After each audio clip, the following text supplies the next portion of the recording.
அன்பு நண்பர்களே, அனைவருக்கும் அன்னை சமையல் மாதிரி அன்பான வணக்கங்கள். இன்னைக்கு அன்னை சமையல்ல பார்க்க போறது மைசூர் ரசம். குழம்பு எது வேணாங்க, ரசம் மட்டுமே போதும். அவ்வளவு சூப்பரா இருக்கும். வாங்க எப்படி செய்யறதுன்னு பார்க்கலாம். ஒரு சின்ன நெல்லிக்காய் அளவு புளிய 15 நிமிஷம் தண்ணியில ஊற வச்சுக்கலாங்க. இப்போ 2 டேபிள் ஸ்பூன் துவரம் பருப்பை குக்கர்ல நல்லா வேக வச்சு எடுத்து வச்சிருக்கேங்க. இப்போ இதை நல்லா மேஷ் பண்ணிட்டு தனியா எடுத்து வச்சுக்கலாம். முதல்ல ரசப்பொடி ரெடி பண்ணிக்கலாம். 1 டீஸ்பூன் தனியா, 1 டீஸ்பூன் கடலைப்பருப்பு, 3 காஞ்ச மிளகாய், 1 டீஸ்பூன் மிளகு, 1 டீஸ்பூன் சீரகம்.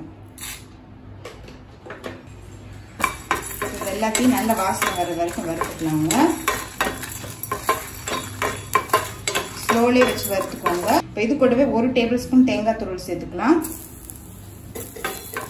தேங்காய் நீங்க விருப்பப்பட்டா சேர்க்கலாங்க. தேங்காய் நல்லா கலர் மாறணும், அது வரைக்கும் நல்லா வறுத்துக்கோங்க. இது எல்லாத்தையும் வறுத்தாச்சுங்க. இப்போ இது கூட கொஞ்சமா பெருங்காயம் சேர்த்துக்கலாம். இப்போ இது எல்லாத்தையும் மிக்சியில தண்ணி சேர்க்காம அரைச்சிக்கலாங்க. இப்போ நம்ம கரைச்சி வச்சிருக்க புளி கரைசல் சேர்த்துக்கலாம்.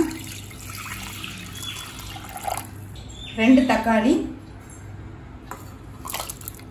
கொஞ்சம் மஞ்சத்தூள். இப்போ மூடி போட்டு ஒரு 2 நிமிஷம் ஸ்லோல வச்சிடலாங்க. தக்காளி அதுக்குள்ள நல்லா சாஃப்ட் ஆயிடும். அடுத்தது வேக வச்ச பருப்பு இது கூடவே சேர்த்துக்கலாங்க. கொஞ்சம் தண்ணி, தேவையான அளவு உப்பு. நல்லா மிக்ஸ் பண்ணிடலாம். அடுத்தது நம்ம அரைச்சு வச்சிருக்க பொடி இது கூடவே சேர்த்துக்கலாங்க.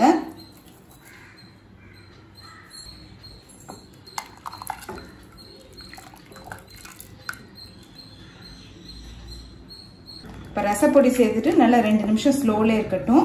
அதுக்குள்ள நம்ம தாளிச்சுக்கலாம். ரொம்ப கொதிக்க வேணாம். அப்படி இருந்ததுன்னா நீங்க ஆஃப் பண்ணிடலாம்.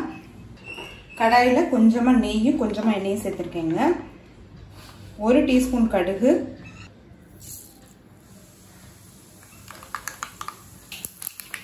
1/2 டீஸ்பூன் சீரகம், 1 காஞ்ச மிளகாய், கொஞ்சம் கருவேப்பிலை, கொஞ்சம் பெருங்காயம். இப்போ தாளிச்சிடலாங்க. இப்போ ரசம் பாருங்க லேசா கொதிக்க ஆரம்பிச்சிருச்சு, நுரையும் வந்துருச்சு. இப்போ நம்ம தாளிச்சிடலாம்.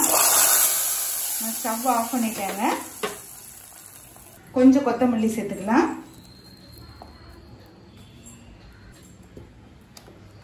இப்போ மைசூர் ரசம் ரெடி ஆயிடுச்சு.